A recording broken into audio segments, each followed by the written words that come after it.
ॐ सहनाववतु सहनौ भुनक्तु सह वीर्यं करवावहै तेजस्विनावधीतमस्तु मा विद्विषावहै। ॐ शान्ति शान्ति शान्तिः।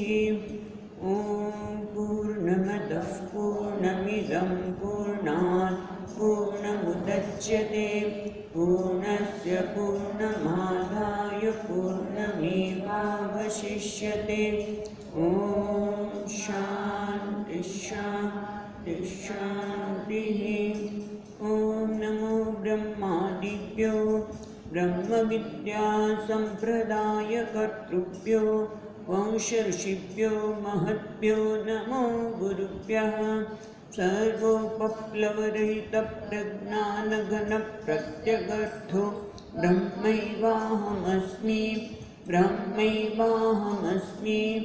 ॐ नारायणं पद्मभवं वसिष्ठं शक्तिं च तत्पुत्रपराशरं च व्यासं सुखं गौडपदं महान्तं गोविन्द्रयोगीन्द्रमथास्य शिष्यं श्रीशङ्कराचार्यमथास्य पद्मपादं च हस्तामलकं च शिष्यं तन्तोटकं वाटिककारमन्यान् अस्मद्गुरुं सन्ततमानतोऽस्मि। श्रुतिस्मृतिपुराणानाम् आलयं करुणालयं नमामि भगवत्पादं शङ्करं लोकशङ्करं शङ्करं शङ्कराचार्यं केशवं बादरायणं सूत्रभाष्यकृतौ वन्दे भगवन्तौ पुनः पुनः। ईश्वरो गुरुरात्मेति मूर्तिभेदविभागिने व्योमवद्व्याप्तदेहाय दक्षिणामूर्तये नमः।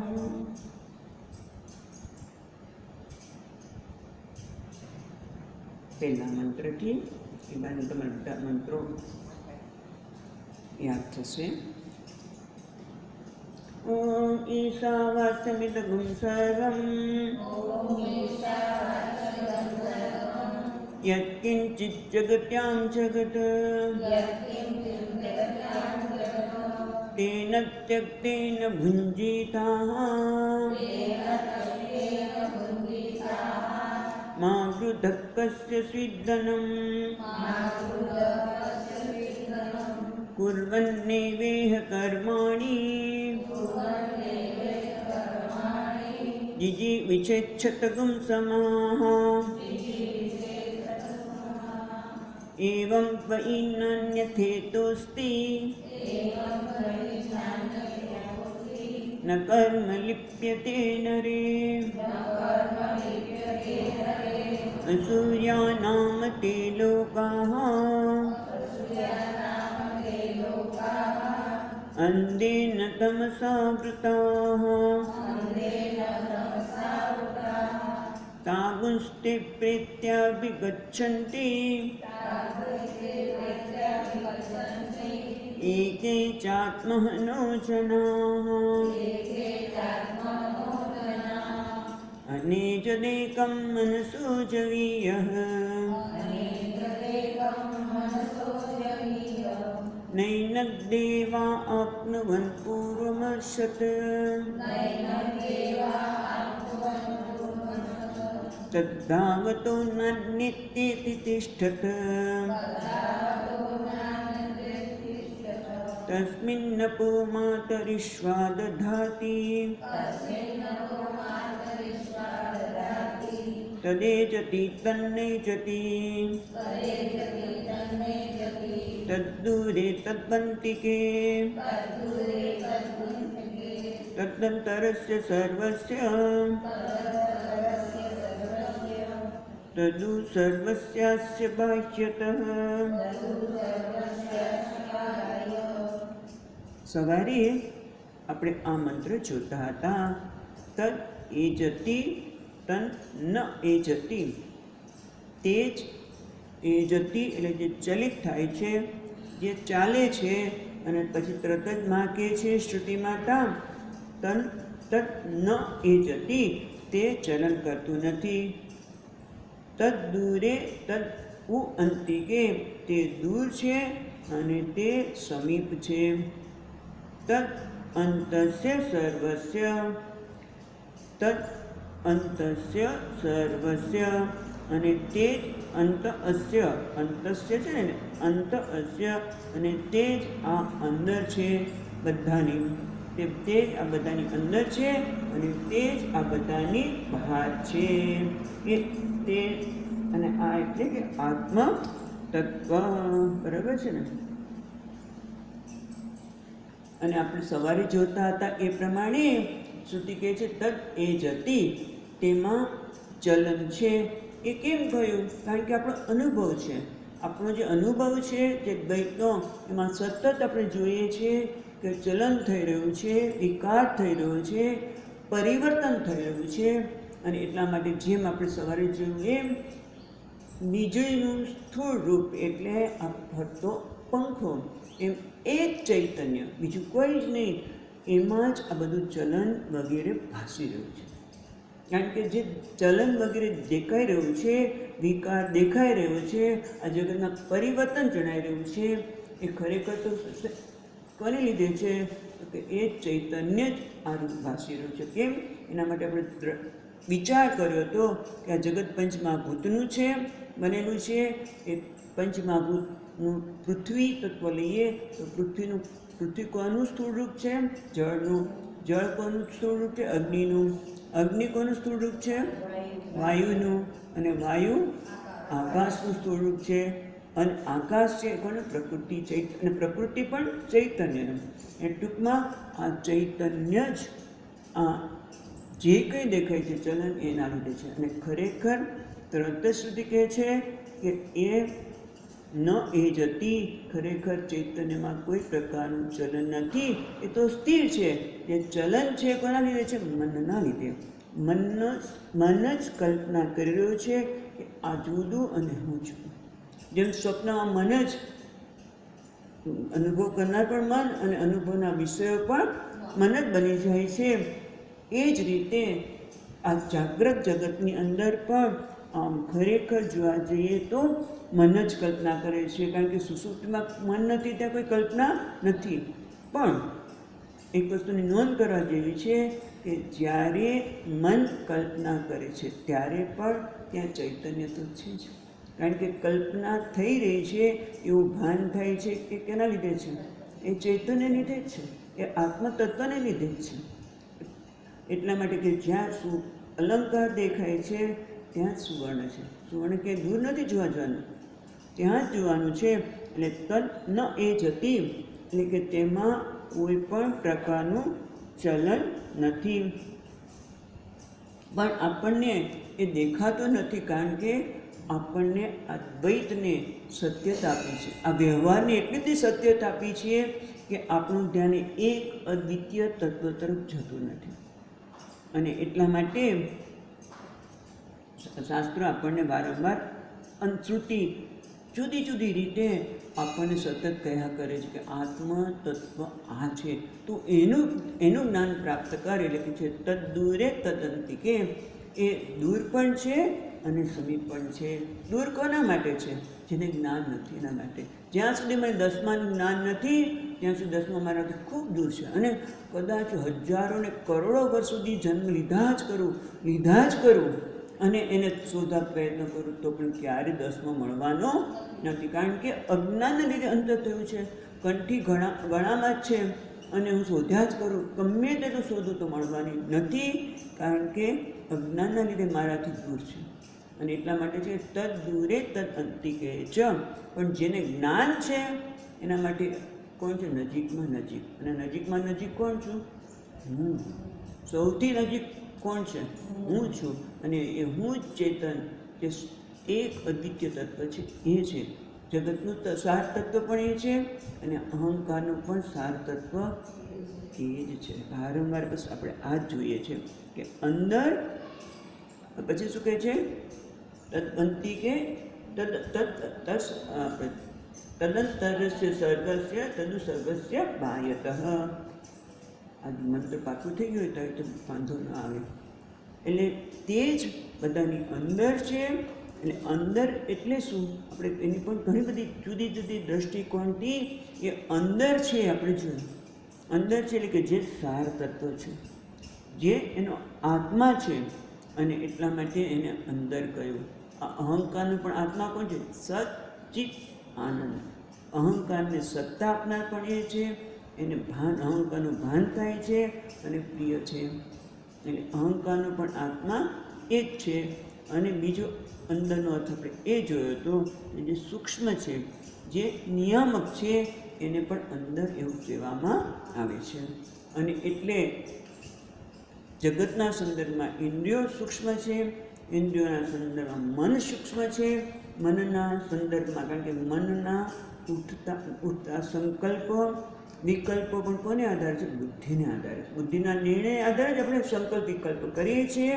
એટલે બુદ્ધિ મનથી પણ સૂક્ષ્મ છે, અંદર છે. પણ બુદ્ધિમાં જે નિર્ણય કરવાની શક્તિ, બુદ્ધિને ચેતનતા, બુદ્ધિમાં જે ચેતનતા છે, એ જ્ઞાન પ્રાપ્ત કરવાની શક્તિ એ કોને દે છે? આત્માને દે. કારણ આત્મા કેવો છે? સચ્ચિત એટલે જ્ઞાન સ્વરૂપ. એ જ્ઞાનના લીધે જ બુદ્ધિમાં જ્ઞાન કરવાની શક્તિ આવે છે. એટલે એનો નિયામક કોણ છે? આત્મા. બરાબર. પણ આત્માનો કોઈ નિયામક નથી. એટલે અંદર આ નિયામકના લીધે સૂક્ષ્મતાના દ્રષ્ટિકોણે આપણે અંદર કહ્યું અને બહાર કહ્યું. કેવી રીતે? બહાર માટે પણ વાત કરીને આપણે કે જ્યાં સુધી સર્પનું જ્ઞાન ન થાય ત્યાં સુધી પેલું દોરડું ક્યાં છે? બહાર છે. એટલે કે એને ક્યારે પામી શકાય નહીં. બહાર એટલે જેને પામી શકાય નહીં, જે દૂર છે, એટલે એને બહાર કર્યું. બરાબર છે? બરાબર યાદ રાખજો. અને બીજું શું કીધું? બહારનો અર્થ ઉપાધિની દૃષ્ટિએ બહાર છે. આ ઉપાધિની દૃષ્ટિએ અંદર ને બહાર છે. ખરેખર આ ઉપાધિ ખરેખર ભાગ પાડી શકે નહીં. જેમ દિવાલ છે, આ બધી આ દિવાલ છે એ આકાશમાં ભાગ પાડી શકે નહીં. પણ આપણે દિવાલને જોઈએ છે ત્યારે લાગે છે કે આટલો આકાશ મારો છે, આકાશ બીજાનો. વ્યવહાર માટે બરાબર છે, પણ આકાશ દ્રષ્ટિએ જોઈએ તેમાં વિભાગ પડી શકે નહીં. એમાં આપણા દેહની દ્રષ્ટિએ જોઈએ તો અંદર અને બહાર વિભાગ જોવા મળે છે. એટલે શ્રુતિ શું કહે છે? જે ચલાયમાન છે એ કોણ છે? આત્મા. એટલે કે આત્મા ચલાયમાન છે, એટલે કે બધા સગુણ છે એ આત્મા છે. જો જે ચલાયમાન છે એ આત્મા છે, એટલે સગુણ છે એ આત્મા છે. પણ ના ના, આત્મા ચલાયમાન નથી, તો સ્થિર છે. એટલે કે જે નિર્ગુણ છે એ આત્મા છે. એટલે કે એનો અર્થ કે બે આત્મા છે, એક સગુણ આત્મા અને નિર્ગુણ આત્મા. એટલે ઘણી વખત પ્રશ્ન મને શરૂઆતમાં તો લોકો પૂછતા હતા, તો તમને કોઈ પૂછતું તો હશે, તમે સગુણમાં માનો કે નિર્ગુણમાં માનો? નિર્ગુણમાં. પણ નિર્ગુણ વાત બધા શુષ્ક હોય, વેદાંત તો શુષ્ક હોય, એ પ્રેમાળ ન હોય. ખરેખર વેદાંતથી શુષ્ક ન હોય. જો ખરેખર મને વેદાંત સમજાયો હોય તો એના વ્યક્તિત્વમાં પ્રેમની જ અભિવ્યક્તિ, માધુર્યની જ અભિવ્યક્તિ થાય. પણ સગુણ કોને? નિર્ગુણ. તમે સગુણ પ્રમાણે માનો છો, નિર્ગુણે માનો છો, પણ સગુણ છે એ નિર્ગુણની જ વિભૂતિ છે, એનો જ આભાસ છે, એનો જ વિલાસ છે. એ સમજાય નહીં એટલે બે વિભાગ પાડ્યા. કારણ કે સગુણ નિર્ગુણથી ભિન્ન નથી, એનો જ વિલાસ છે. એટલે આમ આપણને અહીંયા શ્રુતિ માતા કહે છે કે ચલન છે. ચલન એટલે શેમાં? કાળમાં થાય ને, સમયની અંદર પરિવર્તન આવે. સમયને લીધે સમયના કારણે ચલન, કંપન, પરિવર્તન આવે. એટલે કાળની દ્રષ્ટિએ શ્રુતિ કહે છે. બરાબર? કાળ. અને તરત જ શું કહે છે? એ જતી ન એ જતી. એટલે કે કાળ એમાં કોઈ પ્રકારનું ચલન નથી. એક કહે છે ચલન છે, પહેલાં કહે છે, અને તરત કહે છે ચલન નથી. એટલે શું? કે એક ચલન કાળની દ્રષ્ટિએ છે, એ કાળનો પણ અભાષક છે. એટલે કાળની મર્યાદાથી પર છે. આત્મા કાળની મર્યાદાથી પર છે. પછી તદ દૂરે તદંતિ, કે એ દૂર પણ એ છે અને સમીપ પણ છે. તે કના આધારે કહી છે? દેશની આધારે આપણે કહીએ છીએ દૂર છે કે સમીપ છે. બરાબર છે? એટલે દૂર પણ એ છે અને સમીપ પણ એ છે. એટલે કે ખરેખર દૂર અને સમીપ એ તો મારો ખ્યાલ છે. અને એટલે આત્મા દેશની દ્રષ્ટિએ પણ પર છે, એટલે કે એનાથી મર્યાદાથી પર છે. એનામાં દેશ કે કાળની મર્યાદા નથી, દેશની મર્યાદા નથી. ત્રીજું, એ અંદર પણ છે અને બહાર પણ છે. તદ દૂરે તદ અંતસ્ય સર્વસ્ય, એ બધાની અંદર છે અને બધાની બહાર છે. એટલે અંદર પણ એ છે, બહાર પણ એ છે. એટલે કે અંદર અને બહાર બંને ખરેખર ઉપાધિના લીધે આપણામાં ખ્યાલ જન્મે છે. ઉપાધિના લીધે થાય છે ને, ઉપાધિને કહો કે વસ્તુને લીધે. એટલે એનો અર્થ કે આત્મા વસ્તુની મર્યાદાથી પર છે. એટલે આત્મા શું થયું? દેશની મર્યાદાથી પર છે, કાળની મર્યાદાથી પર છે, વસ્તુની મર્યાદાથી પર છે. એટલે કે એનામાં કોઈ મર્યાદા નથી. એટલે કે એ અપરિચ્છિન્ન છે, એટલે કે પૂર્ણ છે, અનંત છે. એટલે આમ આપણને એક આટલા નાના મંત્રમાં આત્માની ઓળખાણ કરાવી કે આત્મા દેશ, કાળ અને વસ્તુની મર્યાદાથી પર છે, પૂર્ણ છે, અનંત છે. હવે આવું જ્ઞાન તો પ્રાપ્ત કર્યું હોય તો એ વ્યક્તિ કેવી હોય? એટલે જ્ઞાની જે આ જ્ઞાન પ્રાપ્ત કરે છે એ કેવી હોય અને એનું ફળ શું? એટલે હવેના 2 મંત્રમાં 6 અને 7મા મંત્રમાં જ્ઞાનીની દ્રષ્ટિની વાત કરે છે અને જ્ઞાનના પરિણામ, એનું ફળ શું હોય એની પણ વાત કરે છે. તો 6ઠ્ઠો મંત્ર, યસ્તુ સર્વાણિ ભૂતાનિ આત્મન્યેવાનુપશ્યતિ સર્વભૂતેષુ ચાત્માનં તતો ન વિજગુપ્સતે. યસ્તુ સર્વાણી ભૂતાને, એમાં અડધો જે સકાર છે વિસર્ગ છે. જો યહ એટલે જે મુમુક્ષુ છે એ, તું એટલે પરંતુ, સર્વાણી એટલે બધા, સમસ્ત, ભૂતાની બધા ભૂતોને.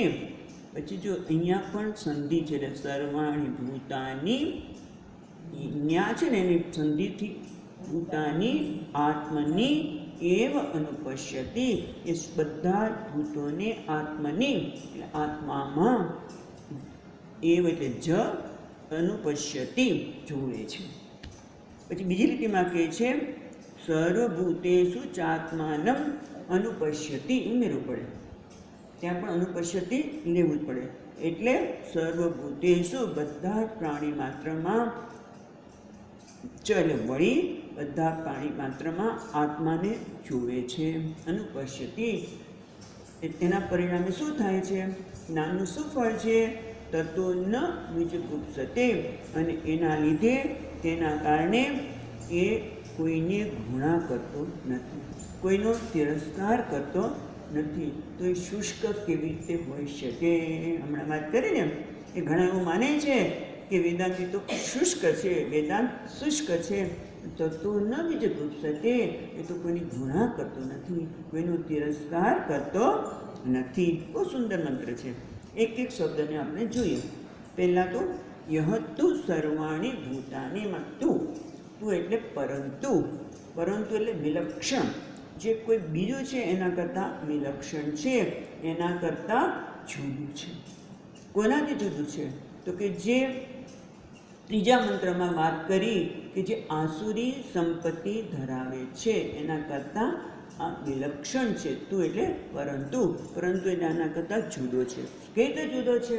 એણે પરીક્ષ લોકાન કર્મચિતાન, એણે પોતાના જીવનના અનુભવનું વિશ્લેષણ કર્યું છે અને આપણે જોયું તે પ્રમાણે પરીક્ષ લોકાન કર્મચિતાન બ્રાહ્મણ નિર્વેદમ આયાદ નાસ્ત્ય પૃથક કૃતેન.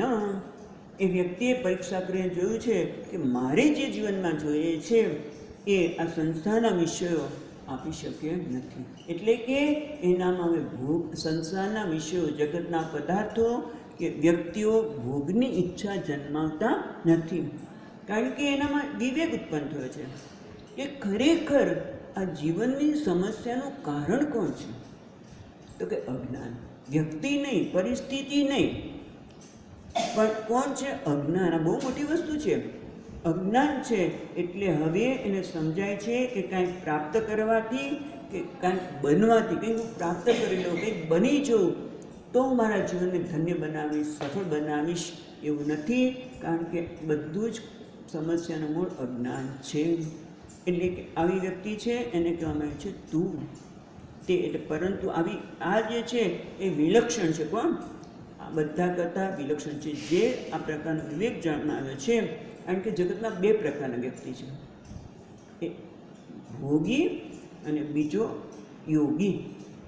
ભોગી એટલે ઘણી વખત સ્વામીજી કહેતા ભોગીલાલ, આપણામાં ગુજરાતીમાં ભોગીલાલ એવું નામ આપ્યું છે.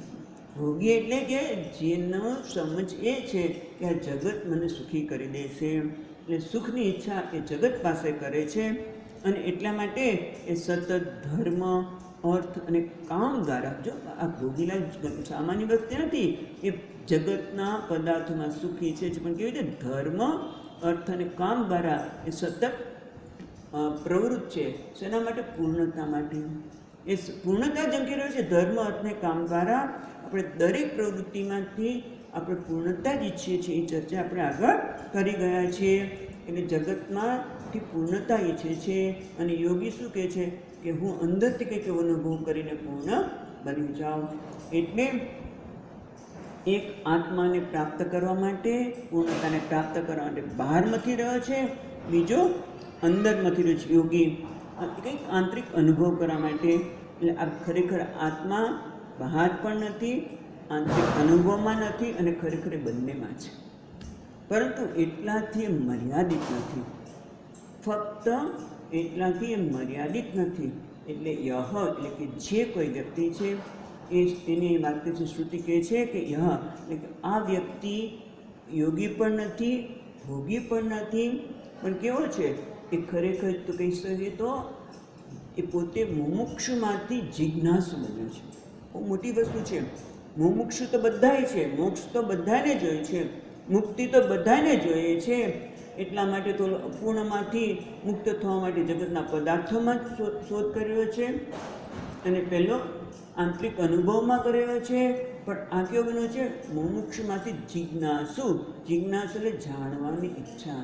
અને અમારા સ્વામીજી મહારાજ કે it is long way to go. આ નિર્ણય એટલો ઝડપથી થતો નથી. લોંગ વે ટુ ગો એટલે મીન્સ આટલો નિર્ણય ઝડપથી થતો નથી. પણ આ વ્યક્તિ નિર્ણય કરી શકે છે. યહ એટલે જે આત્માને જાણવા માગે છે. જિજ્ઞાસા એટલે જાણવું, અને એ આત્માને જાણવા માગે છે. એ આત્માને પ્રાપ્ત કરવા પણ નથી માંગતો, આત્માને પ્રાપ્ત કરવા પણ નથી માંગતો કે એને અનુભવવા પણ નથી માંગતો, પણ એ જાણે છે કે મારે આત્માને જાણવાનું છે. આત્મા છે જ, પણ એને મારે જાણવાનું છે. આવો જ્યારે નિશ્ચય થાય, આવો દ્રઢ વિવેક થાય, ત્યારે શું થાય? હવે એનામાં વૈરાગ્ય સહજ બની જાય. વૈરાગ્ય એટલે મન ઇન્દ્રિયો શાંત થઈ જાય, સ્વસ્થ થઈ જાય. કારણ કે જાણે છે કે આ જગતના પદાર્થો વિષયો છે એને મોટે ભાગે શું માને છે કે મને સુખ આપશે, આ જગત મને સુખ આપશે, મને સલામતી આપશે. પણ એ ખરેખર શું છે? ખોટું જગતનું મૂલ્યાંકન કર્યું છે. આપણે ખોટું મૂલ્યાંકન કર્યું છે.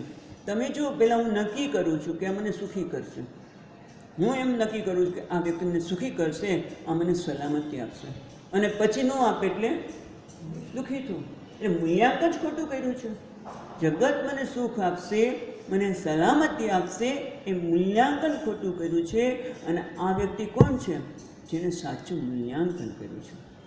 એ જાણે છે કે જગતના પદાર્થો, વ્યક્તિઓ બધા વ્યવહાર માટે જરૂર છે, આ વિષયો વ્યવહાર માટે જરૂર છે, આ શરીરની સ્થિતિ માટે પણ જરૂર છે, પણ એ મને સુખ આપી દેશે, એ મને સલામતી આપી દેશે.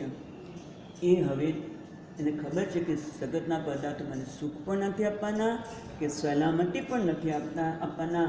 અને એટલે જગત સાથેનો સંબંધ કેવો છે? એનો સ્વસ્થ સંબંધ છે. કેવો સંબંધ છે? સ્વસ્થ સંબંધ છે.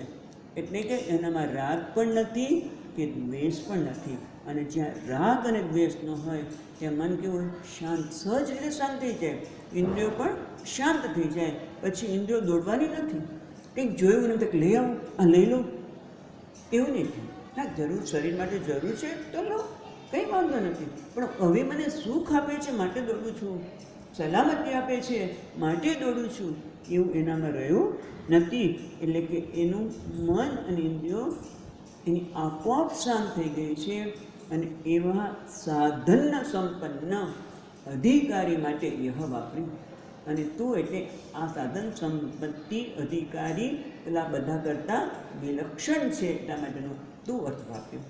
યહ તું, આવો પરિપક્વ જે અધિકારી છે એ જ્યારે આચાર્ય સમજાવે છે કે ઈશાવાસ્યમિદમ સર્વમ તદ એ જતી તન્નઈ જતી વગેરે દ્વારા જ્યારે આત્માનું જ્ઞાન આપે છે ત્યારે એ શું કહે છે? સર્વાણી ભૂતાની આત્મની અનુપશ્યતિ. એ બધા ભૂતોને, એ ભૂતાની શબ્દ છે ને એ ભૂ ધાતુમાંથી બન્યો છે. પ્રથમ ગણનો આ ધાતુ છે ભૂ ભવ. ભવ એટલે હોવું, અસ્તિત્વમાં આવવું. ભૂ ભવ હોવું, અસ્તિત્વમાં આવેલું, જે કંઈ અસ્તિત્વમાં છે તે બધું જ. એટલે અવ્યક્તથી માંડીને, એટલે કે માયાથી માંડીને, અવ્યક્ત એટલે માયાથી માંડીને આ સ્થૂળ પદાર્થો જગતમાં દેખાય છે બધા. એમાં શું છે? આત્મની અનુપશ્યતિ. આ બધામાં જ્ઞાની, આ બધામાં એટલે અવ્યક્તથી માંડીને આ બધા સ્થૂળ પદાર્થમાં જ્ઞાની આત્માને જુએ છે. પણ શું કહે છે? અનુપશ્યતિ. પશ્યતિ નથી કહેતા, પશ્યતિ એટલે જોવું, પણ અનુપશ્યતિ. અનુ એટલે પશ્ચાત, પછીથી. પછીથી એટલે શું? શાસ્ત્ર આચાર્ય ઉપદેશાત પશ્ચાત. એટલે ગુરુ શાસ્ત્રને અનુરૂપ આચાર્ય જ્યારે એને ઉપદેશ આપે છે ત્યારે એ જુએ છે. ત્યારે એ શું જુએ છે?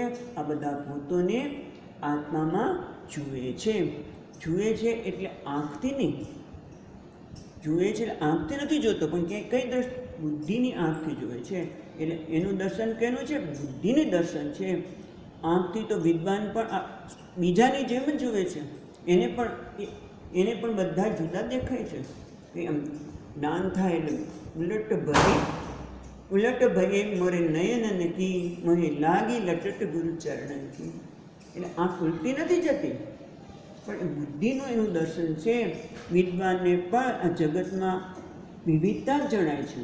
જગતમાં એક દેહ બીજા દેહથી અન્ય જ દેખાય છે, એને પણ વિવિધતા દેખાય છે. પણ એ જાણે છે કે આ પ્રતીતિ છે, અને બધા માટે પ્રતીતિ જ છે. પણ વિદ્વાન જાણે છે કે આ દ્વૈત પ્રતીતિ માત્ર છે. અને એના લીધે શું છે કે સામાન્ય વ્યક્તિ જગતને પ્રતીતિથી નથી જોતો, પણ પોતાનાથી અન્ય જુએ છે. હું જુદો અને આ જુદો, એટલે જગતને અનાત્મ રૂપે જુએ છે. ત્યારે જ્ઞાની જગતને આત્મ રૂપે જુએ છે. એટલો જ ફેર છે. એટલું એની દ્રષ્ટિમાં પરિવર્તન આવ્યું છે. કારણ કે ખરેખર જોવા જઈએ તો શું છે કે ઇન્દ્રિયો મને જે જ્ઞાન આપે છે ને, ઇન્દ્રિયો મને જ્ઞાન આપે છે. શું આપે છે? કે આ ફૂલ છે, આ ફૂલ છે.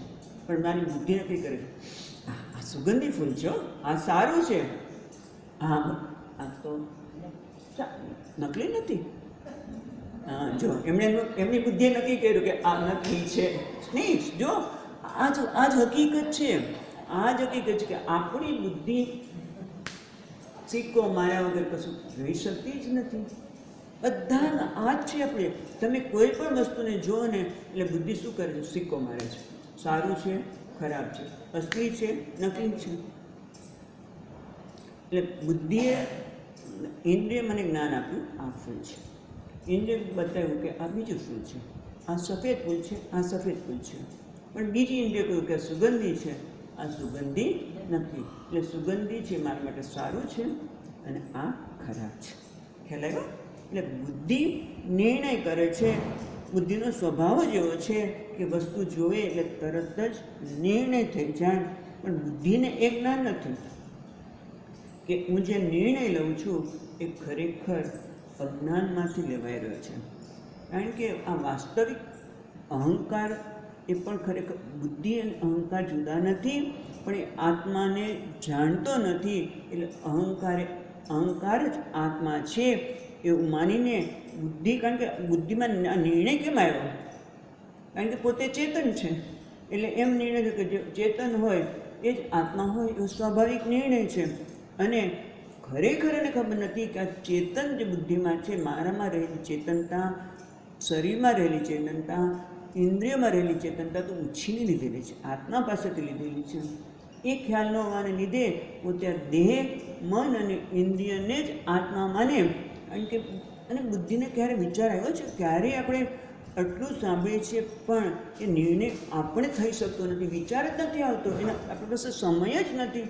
એટલે બુદ્ધિ પાસે ક્યારે અવકાશ જ નથી પ્રાપ્ત થતો કે ખરેખર દેહ, મન અને બુદ્ધિ આ બધા જે ચેતન ભાસે છે એ ભાસે છે કારણ કે કોકની પાસેથી ઉછીની લીધેલી છે અને પોતાને જ એ આત્મા માને છે, દ્રઢ નિશ્ચય થઈ ગયો છે. અને પાછું થાય છે શું કે ચેતનતા આત્માની છે અને પોતાની માને, બુદ્ધિ પોતાની માને છે, ઉપાધિ પોતાની માને છે. એટલે હું ચેતન છું.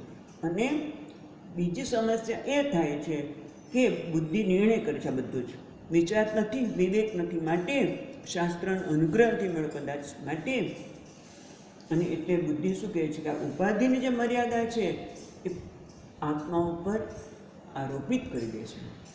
ઉપાધિની મર્યાદા આત્મા ઉપર આરોપ કરે છે અને આત્માની ચેતનતા ઉપાધિમાં આરોપિત થાય છે. એમને અરસપર થાય છે, ખ્યાલ આવે છે? આત્માની ચેતનતા આરોપિત થાય છે આ ઉપાધિ ઉપર. એટલે બુદ્ધિ, મન, ઇન્દ્રિયો ને શરીર ચેતન છે અને એની મર્યાદા છે એ આત્મા પર આરોપ થાય છે. અને પછી કહે છે હું મર્યાદિત છું, અલ્પ છું, દીન છું, હીન છું. અને એક વખત પોતાને મર્યાદિત માને, દીન માને, હીન માને એટલે શું થયું? હું જગતથી જુદો છું. અને પછી ઘણી બધી વખત આપણે અનુભવીએ, ઘરમાં હોય ત્યારે, ઘરના સભ્યો સાથે હોય ત્યારે પણ એકલા અતુલા અનુભવતા હોય છું. એકલો છું, અટોલું છું, જો ને મારું કોઈ નથી. બધા હોવા છતાં પોતાને એકલો અટુલો માને. અને જ્યારે એકલો અટુલો માને એટલે શું થાય ખબર છે? નિંજા બની જાય. માણસ જ્યારે પોતાને એકલો અટુલો માને એટલે પોતાની સલામતી જળાવવા માટે, પોતાની સુખની રક્ષા કરવા માટે, સલામતી માટે, રક્ષા કરવા માટે, સુખ માટે નિંજા બની જાય. એટલે કેવી રીતે મને આસપાસ ધર્મ, અર્થ એ કામની વાડ બાંધે, અથવા તો બીજા શબ્દમાં કંઈ નિંજા એટલે લડાયક બની જાય. જરાક એમ લાગે કે અહીંથી આક્રમણ થશે, શેનું? અપમાનનું. અહીંથી મારું અસ્વીકારનું આક્રમણ થશે, એટલે આક્રમણ થાય એવું જરાક લાગે, શક્યતા લાગે, તરત જ એ પોતાનો બચાવ કરવા માટે તૈયાર જ બની જાય છે. નિંજા એટલે લડાયક. આમ તો નિંજા શબ્દ જાપાનનો છે. જાપાનના બાળકોનું એક જેમ અહીંયા કાર્ટૂન છે ને, એ કાર્ટૂનને કોણ શું હોય છે ખબર નહીં, છોટા ભીમ વગેરે કંઈક એવું કંઈક, એમાં એ નિંજા એ શબ્દ એનો છે. એ લડાયક, સતત તૈયાર જ રહે. કારણ કે પોતે એકલો અટુલો છે એટલે રક્ષણ મારું કરવાનું છે, મારી સલામતી મારે લેવાની છે. જો કેવું છે એટલે આ બધું ક્યાંથી નીકળે છે? આત્મા વિશેના એટલે કે પોતાના વિશેના ખોટા ખ્યાલમાંથી. કારણ કે ઇન્દ્રિયો તો મને ખાલી જ્ઞાન જ આપે છે, પણ આ એક ખોટા ખ્યાલ જન્મ્યા છે કે જગત મારું છે, સારું છે, તારું છે. આ બધા ખ્યાલને લીધે સંઘર્ષ જન્મે, અશાંતિ જન્મે અને આનું નામ જ સંસાર અથવા તો બંધન. ક્યાંથી જન્મ્યું? અજ્ઞાનમાંથી, બુદ્ધિના ખોટા નિર્ણયમાંથી. પણ આ જ્ઞાની છે એનું શું છે? દર્શન. આવું નથી. કારણ કે એને જ્ઞાન છે એટલે એના માટે તો આત્માનું આ દર્શન બુદ્ધિમાં છે અને એટલા માટે જ્ઞાનીનું દર્શન પણ બુદ્ધિમાં થાય છે. જુએ છે એટલે આત્માને જુએ છે એટલે ક્યાં જુએ છે? બુદ્ધિમાં જુએ છે. કારણ કે બુદ્ધિમાં કેમ જોવે છે? કારણ કે જે નિર્ણય થયો છે એ બુદ્ધિમાં થયો છે. અને બુદ્ધિમાં નિર્ણય કેમ થયો છે? કારણ કે અજ્ઞાનના લીધે થયો છે. એટલે જ્યારે શ્રુતિ એમ કહે છે, શું કહે છે? જો રજૂ હતો તમે બ્રેક ચોપડી બંધ ન રાખો. શું કહે છે? યસ્તુ સર્વાણી ભૂતાની આત્મની એવ અનુપશ્યતિ. એટલે કે જે વ્યક્તિ બધા ભૂતોને, આ સમગ્ર જગતને આત્મામાં જુએ છે. એટલે ખરેખર તો છે જ, જોતા નથી પણ છે. એટલે જ્ઞાની એ પોતે જાણે છે કે આત્મામાં જુએ છે, એટલે કે આત્માથી ભિન્ન નથી, મારાથી જુદો નથી, એ રીતે જોવે છે. એટલે આત્મની અનુપશ્યતિ. હવે જરા બીજો શબ્દ જોઈએ, આત્મની પશ્યતિ. અને આપણે જોયું આત્મની, તેને સંસ્કૃત થોડુંક યાદ હોય તો એ 7મી વિભક્તિ છે. અને 7મી વિભક્તિ શું કહે છે? અધિકરણે સપ્તમી. એવું યાદ આવે છે? અધિકરણ બતાવે. આ ઘડિયાળ ક્યાં છે? તો કે ટેબલ ઉપર ઘડિયાળ છે. એટલે ટેબલ શું છે? અધિકરણ, સપ્તમી વિભક્તિ ટેબલ ઉપર. જો આપણે ગુજરાતી વાપરીએ તો ટેબલ, બરાબર. ટેબલ ઉપર ઘડિયાળ છે એટલે ટેબલ આધાર છે અને એના ઉપર આ ઘડિયાળ રહેલી છે, બરાબર ને? ટેબલ અધિકરણ છે, એને સપ્તમી વિભક્તિમાં, એટલે સપ્તમી અધિકરણ. અધિકરણ એટલે આધાર છે અને આપણે ઘડિયાળ છે એના ઉપર આધારિત છે. જો ટેબલ ન હોય તો ઘડિયાળ નીચે પડી જાય, બરાબર છે? એટલે એક આધાર છે અને આધેય. એટલે એ રીતે આત્મની પશ્યતિ, આત્મામાં જુએ છે. એટલે આત્મા આધાર છે અને આ જગત એના ઉપર આધારિત છે. તો શું થાય ખબર છે? આખું જગત બધું આત્મા ઉપર છે. એટલે સ્વામીજી કેમ કે હંચબેક, એટલે ઊંધ પડી જાય. કારણ કે ઘણી વખત કહેતા હોય છે ને, ઘરમાં કમાવનાર વ્યક્તિ એક છે અને બધા ખાવા પીવાવાળા અનેક છે, એટલે એની ઊંધ પડી ગઈ. એટલે હંચબેક. ઇંગ્લિશમાં કહેવું હોય તો હંચબેક, એટલે કે આધાર અને આધેય અર્થ લઈએ તો શું થાય કે આત્મા ઉપર આ બધું આખું જગત આધારિત છે. એટલે આત્માની સ્થિતિ કેવી થઈ જાય? વિચારો. જેમ ટેબલ ઉપર ઘડિયાળ આધારિત છે, એમ આ જગત છે એના પર આધારિત છે. તો શું થાય? પાછું બે વસ્તુ થાય, એક આધાર અને બીજું એના પર આધારિત લઈને આધેય, એવું કહેવાય. આધાર અને આધેય, તો બે વસ્તુ થઈ ગઈ, તો દ્વૈત થઈ ગયું. તો પછી પૂર્ણ કેવી રીતે હોય? કારણ કે શરૂઆત જ આપણી ઉપનિષદના શાંતિ મંત્રથી થઈ છે, પૂર્ણમદ પૂર્ણમિદમ. તો બે દ્વૈત કહીએ તો પૂર્ણ શક્ય નહીં. એટલે આધાર અને આધેય કહીએ, બે જુદા કહીએ તો આ સમસ્યા ઊભી થાય. એટલે આત્મની સપ્તમી વિભક્તિ તો ચાલુ જ જશે, પણ હવે જરાક આ રીતે સમજવી પડે કે બધા ઘડા માટીમાં છે. માટીમાં એ સપ્તમ છે પણ 7મી વિભક્તિ જ થઈ. માટીમાં, બરાબર. બધા ઘડા માટીમાં છે એવું જ્યારે કહેવામાં આવે ત્યારે ઘડા અને માટી જુદા નથી. ઘડો છે એ માટી પર આધારિત તો છે, આધાર છે. કારણ કે તમે માટી લઈ લો તો ઘડાનું કોઈ અસ્તિત્વ છે જ નહીં. બધા ઘડા માટી પર આધારિત છે, એટલે કે માટી સ્વતંત્ર છે. કારણ કે માટી લઈ લે તો ઘડાનું કોઈ અસ્તિત્વ નથી. માટે ઘડા કેવા છે? પરતંત્ર. અને માટી સ્વતંત્ર છે. એટલે કે માટી સત્ય છે અને ઘડા મિથ્યા છે.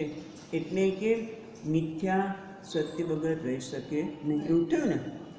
ઘડો માટી વગર રહી શકે નહીં. જો ઘડો મિથ્યા હોય તો મિથ્યા એ સત્ય વગર રહી શકે નહીં. અને બીજું, જ્યાં પણ મિથ્યા જોઈએ છે, એટલે કે નામરૂપ જોઈએ છે, ત્યાં જ સત્ય છે. સત્ય ક્યાંય બીજે નથી. એ તો છે ને, ત્યાં ઘડો છે ત્યાં જ માટી છે. એ રીતે આત્મા, અમે જોઈએ આત્મની પશ્યતિ, આ જગત, અને જગત એટલે નામ રૂપ, એટલે આ જગત નામ રૂપને, આ જગત એટલે નામરૂપ અને આત્માની એટલે આત્મામાં, એટલે આ જગતને નામ રૂપને આત્મા ધારણ કરે છે. એટલે કે આ જેમ માટી જ ઘડા રૂપે ભાસે છે એમ આત્મા જ આ બધા નામ રૂપે ભાસે છે. એટલે કે આ નામરૂપ સત્ય નથી, આત્મા જ સત્ય છે, એવું વિદ્વાનનું દર્શન છે. વધુ સ્પષ્ટ કરવા માટે ફરી એકવાર જગતના સંદર્ભમાં વિચારીએ તો આ પુષ્પ લે, ફૂલ લે, બહુ ગમે છે, સુગંધીદાર છે ને બટ આ પુષ્પ, આ ફૂલ કહીએ એ ફૂલ છે એટલે કે એનું અસ્તિત્વ છે, પણ અસ્તિત્વ કોને આભારી છે? આત્મા જે સત ચિત્ત અને આનંદ છે એમાં આત્માનું જે સત અંશ છે એનો અનુગ્રહ ન હોય, એનો અનુગ્રહ ન હોય તો આ ફૂલનું અસ્તિત્વ શક્ય નથી. એટલે આ ફૂલનું અસ્તિત્વ આત્માના સત અંશને આભારી છે, એનો અનુગ્રહ થાય તો જ થાય. એ જ રીતે આ ફૂલ છે એનું મને જ્ઞાન છે, પછી કયું ફૂલ છે એમાં કદાચ જુદા જુદા મત હોઈ શકે. કોઈ કે આ બનાવટી ફૂલ છે, ખોટું ફૂલ છે, કોઈ કે ના સાચું ફૂલ છે, અને પ્લાસ્ટિકનું ફૂલ છે, એવું પણ કહી શકે. પણ ફૂલ છે એનું ભાન તો છે ને, એટલે જ્ઞાન છે, જ્ઞાન છે એટલે કે એનું ભાન છે, એટલે એનું ચિત્ત અંશનો અનુગ્રહ થાય આત્માના તો જ એનું આપણે ભાન થઈ શકે, એનું જ્ઞાન થઈ શકે. કારણ કે આત્મા જ્ઞાન સ્વરૂપ છે, એ જ્ઞાન સ્વરૂપનો અનુગ્રહ થાય તો મને આનું જ્ઞાન થાય. આ પ્રિય છે, અત્યારે મને તો બહુ જ પ્રિય છે, એટલે પ્રિય છે એટલે કે મને આનંદ આપે છે. એટલા માટે આનંદ ક્યાંથી આવે છે? તો કે આત્માના આનંદને લીધે એ આનંદ આપે છે. એટલે આ કેમાં પ્રતિષ્ઠિત છે? આનંદમાં. એટલે આ ફૂલ ક્યાં છે? ફૂલ એટલે સત ચિત્ત આનંદ, એનું ખરેખર વાસ્તવિક સ્વરૂપ આ છે. કારણ કે નામ અને આકાર તો બદલાશે. હમણાં થોડીક વાર પછી જો ને, થોડીક વાર પછી નહીં, આ બીજું ફૂલને જુઓ તો થોડું કરમાઈ ગયું છે, પણ કરમાઈ જાય ત્યારે પણ તમે જુઓ એનું હોવાપણું, એનું જ્ઞાન કે પ્રિયપણું કદાચ સુકાઈ જાય તો કદાચ ઘણા લોકો ગુલાબના અને મોગરાના ફૂલ સુકાઈ જાય તો એ પણ એક બીજા કાર્ય માટે કદાચ કોઈ બીજા એનો પાવડર બનાવીને કંઈક બીજા કાર્ય માટે ઉપયોગ લેતા હોય. એટલે ટૂંકમાં આનું હોવાપણું, એનું ભાસવાપણું એટલે ચેતંશ અને પ્રિય કે આનંદ કેવો છે? એ અબાધિત છે, એ બદલાતો નથી. અને એ કોના લીધે છે? આત્માને લીધે છે. એટલે ફૂલ છે એ જોયું ને, આ બધા જગતના પદાર્થો એ આત્મા પર આધારિત છે. હમણાં જ કેમ કે આત્મની સપ્તમી વિભક્તિ એટલે આધારિત, પણ આધારિત કઈ રીતે છે? જેમ માટી, ઘડો માટી પર આધારિત છે, એમાં જગતના બધા પદાર્થો એ આત્મા પર આધારિત છે. એટલે આધારિત છે એટલે કે દરેક પદાર્થની અંદર જેનું સત અંશ છે એ આત્માના અનુગ્રહથી પ્રાપ્ત થાય છે, એનું ચિત્ત અંશ છે અને એનું પ્રિય કે આનંદ અંશ છે એ આત્મામાંથી મળે છે, એટલે કે એના પર આધારિત છે. એ બધું સુકાઈ જાય તો પાછું એનું આ સત અંશ, ચિત્ત અંશ કે પ્રિય અંશ બદલાતું નથી. નામ અને આકાર બદલાઈ ગયા પણ એ બદલાતું નથી. એટલે આ ખાલી ફૂલની વાત નહીં, જગતના બધા પદાર્થો એટલે હિરણ્ય ગર્ભ પણ આવી ગયા. હિરણ્ય ગર્ભને પણ એક નામ છે, આકાર છે, ભલે સર્વશક્તિમાન છે, સર્વવ્યાપી છે, પણ એમાં પણ સત અંશ, ચિત્ત અંશ અને પ્રિય અંશ તો છે. એટલે જ્ઞાની નામરૂપને તો જુએ છે, જગતને તો જુએ જ છે આપણી જેમ, પણ સાથે સાથે એ સત અંશ, ચિત્ત અંશને, આનંદ અંશને પણ જાણે છે. જોવે છે નહીં, જાણે છે. એટલે આપણી દ્રષ્ટિ તો સામાન્ય શું છે?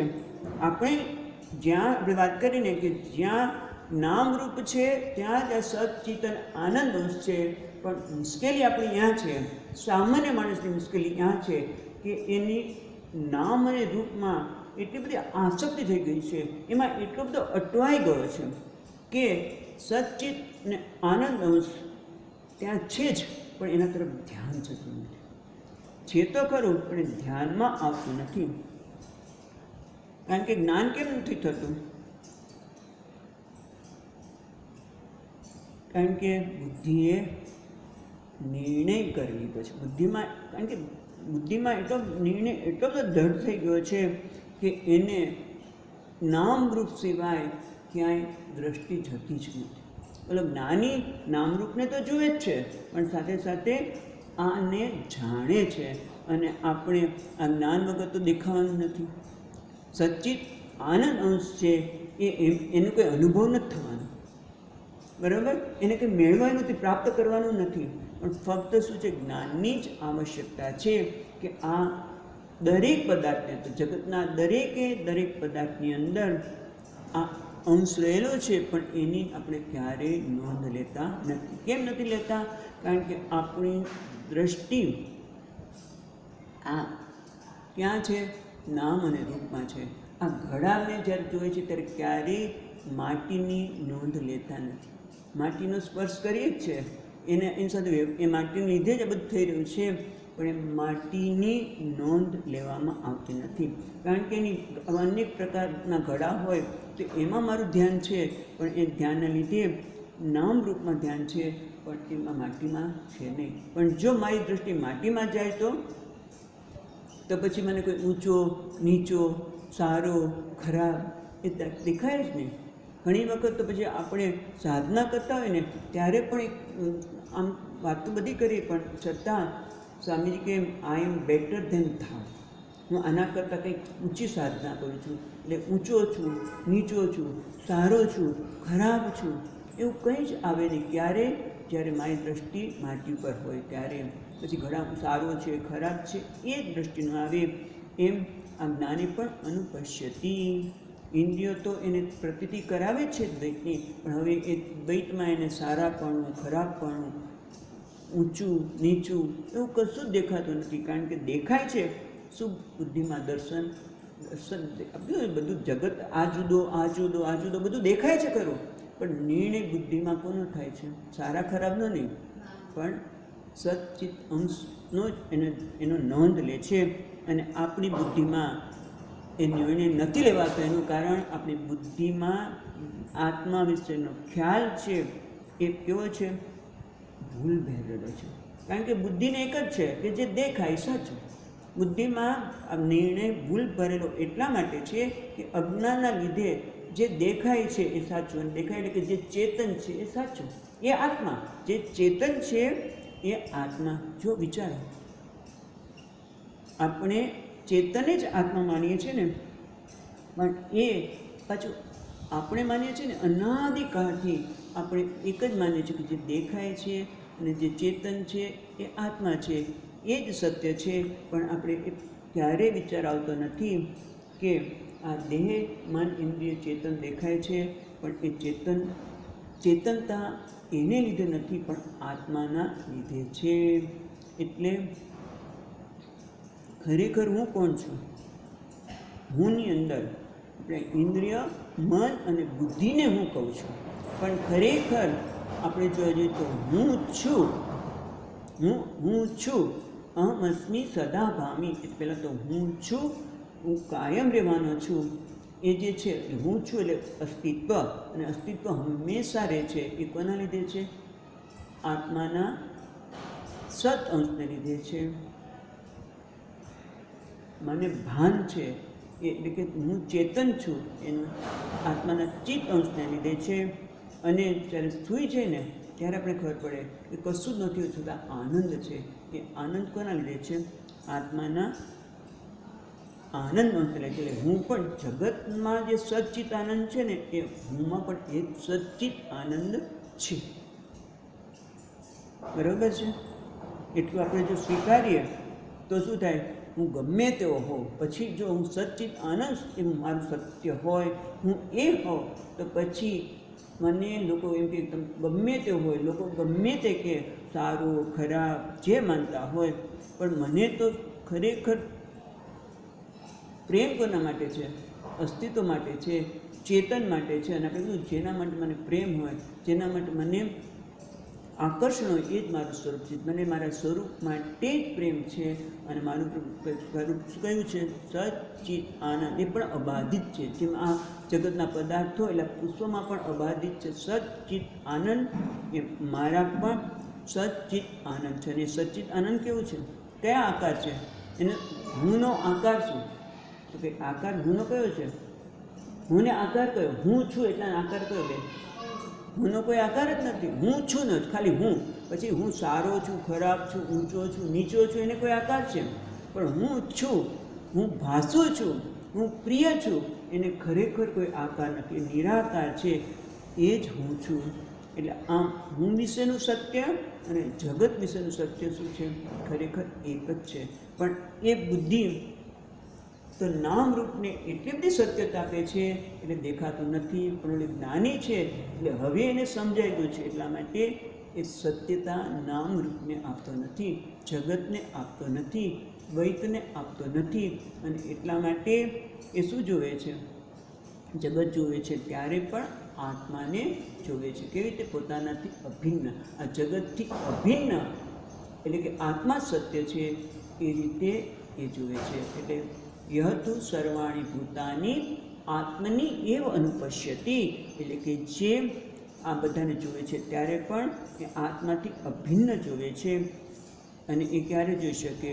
કે જ્યારે એનાથી આ જગત સાથે વૈરાગ્ય પ્રાપ્ત કર્યો હોય પોતે, ત્યારે જ આ વસ્તુને જોઈ શકે. બરાબર. બીજી દ્રષ્ટિએ જોઈએ તો એક નાનકડા દ્રષ્ટાંત દ્વારા જોઈએ તો વધારે ખ્યાલ આવશે. જેમ કે કોઈ અભિનેતા છે. અભિનેતા છે એ દાખલા તરીકે ભિખારીનો વેશ લે છે. અને એ ભિખારીનો વેશ લે છે ત્યારે બહુ સુંદર રીતે ભીખ માગ્યો છે. બીજા બધા કરતાં આ ભિખારીનો વેશ જ્યારે અભિનેતા લે ને ત્યારે તેને કેટલા બધા ભિખારીનો આપણે કહેવાય ને અભ્યાસ કર્યો હોય. અને બરોબર એવી રીતે ભીખ માગે કે ઓલી વ્યક્તિને ભીખ આપ્યા વગર એવું થઈ જ ન શકે. તમે જો સામાન્ય વ્યક્તિ હું બહુ ભૂખ્યો છું, 2 દિવસથી ખાધું નથી, મને આપો, તો કોઈ આપે નહીં. મને આટલી મુશ્કેલી છે આપો, કોઈ જલ્દી નહીં આપે. કોક જ એવું હોય કે ભાઈ એને મુશ્કેલી છે આપો, કોક કયું. પણ બાકી તમે જો ખરો ભિખાર્યો ને તો બરાબર આમ આપણે રોડ પર જ્યાં ટ્રાફિક જામ થાય, જ્યાં સિગ્નલ હોય ત્યાં જ ઊભો હોય. અને પછી જ્યાં ગાડી ઊભી હોય ત્યારે સર સર સર સર ભૂખ્યો છું sir sir sir sir sir પેલું જવાન કે sir sir sir sir sir એટલું બધું કે તમે એને આટો કરી શકો. એ તમે આપી જ દો એમ કે ચાલો. એટલે આવો ભિખારી છે. કોણ? એટલો અભિનેતા. અને આમ બધા કુશળ છે. જોકે એને અપમાને સહન કરવું પડશે કે બધા એ રીતે સર સર કે એટલે આપે નહીં. કોઈ એને લાફો મારી દે પણ જાણે કોઈ લાફો માર્યો ત્યારે એનું અપમાન કર્યું ત્યારે પણ એ જાણે છે કે આ મારું અપમાન નથી. હું તો આનાથી અસ્પૃષ્ટ છું. હું ભિખારી નથી. એટલે કદાચ કોઈને લાફો માર્યો હોય કે કોઈને પૈસા આપી પણ દીધા અને કોઈને ઘણા બધા આપી દીધા, ઘણા ઉદાર હોય, ઘણા 1 રૂપિયો જ આપી શકે, કોઈ 50 100ની નોટે આપી દે, ગમે તે આપે. તેમ તો તરત કહો મને 100 રૂપિયાની નોટ આપી કે કોઈ મને માર્યું. કારણ કે જાણે છે કે હું તો અભિનેતા છું, આ વેશથી અસ્પૃષ્ટ છું. એમ જ્ઞાની પણ જાણે છે કે આ બધા જગત છે એ પરમાત્માના સચ્ચિત આત્માના જ વેશ છે. આ વેશ ગમે તે હોય, વેશને એ માણે છે. કારણ કે જાણે છે કે એની અંદર કોણ પ્રગટી રહેલું છે? પરમાત્મા જ. આત્મા જ આ બધા જુદા જુદા વેશ રૂપે પ્રગટી રહ્યો છે. પણ હું આ બધાથી અસ્પૃષ્ટ છું. એ રીતે આ ઉપાધિ પણ મારો વેશ છે. અને આ ઉપાધિના બધી જ મર્યાદાઓ કે સારાપણો કે જે કંઈ છે એનાથી અસ્પૃષ્ટ છું. એટલે કે દ્વૈતને જોવે છે ત્યારે પણ એ જાણે છે કે આ બધા વેશ છે, આ પરમાત્માની આત્માની જ વિભૂતિ છે. એટલે આ રીતે નિરાકાર જે આત્મા છે એની જ આ વિભૂતિ છે. વ્યવહાર થઈ રહ્યો છે, કર્તૃત્વ ભોક્તૃત્વનો વ્યવહાર થઈ રહ્યો છે ત્યારે પણ જાણે છે કે હું અકર્તા અભોક્તા છું, આ બધાથી અસ્પૃષ્ટ છું. આ રીતે એનું દર્શન થાય છે. આત્મની પશ્યતિ એટલે આ પ્રકારનું એનું દર્શન છે. હવે બીજું દર્શન, આ એક આત્માના એક અંશનું દર્શન કર્યું. આત્માના બીજા અંશનું દર્શન માટે આપણે કાલ રાખીશું. બરાબર. સર્વભૂતાની આત્માનં સર્વભૂતાની પશ્યતિ. બધા ભૂતોને આત્મામાં જોવે છે. એ દર્શન આપણે કાલે જોઈએ છીએ અને પછી એનું ફળ જોઈશું. બરાબર. ઓમ પૂર્ણમદઃ પૂર્ણમિદં પૂર્ણાત પૂર્ણમુદચ્યતે પૂર્ણસ્ય પૂર્ણમાદાય પૂર્ણમેવાવશિષ્યતે. ઓમ શાંતિ શાંતિ શાંતિ. શંકરં શંકરાચાર્યં કેશવં બાદરાયણં સૂત્રભાષ્યકૃતૌ વંદે ભગવन्तौ પુનઃ પુનઃ. ઈશ્વરો ગુરુરાત્મેતિ મૂર્તિભેદવિભાગિને વ્યોમવદ્વ્યાપ્તદેહાય દક્ષિણામૂર્તયે નમઃ. ઓમ શાંતિ શાંતિ શાંતિ. હરિ ઓમ. શ્રી ગુરુભ્યો નમઃ. હરિ ઓમ.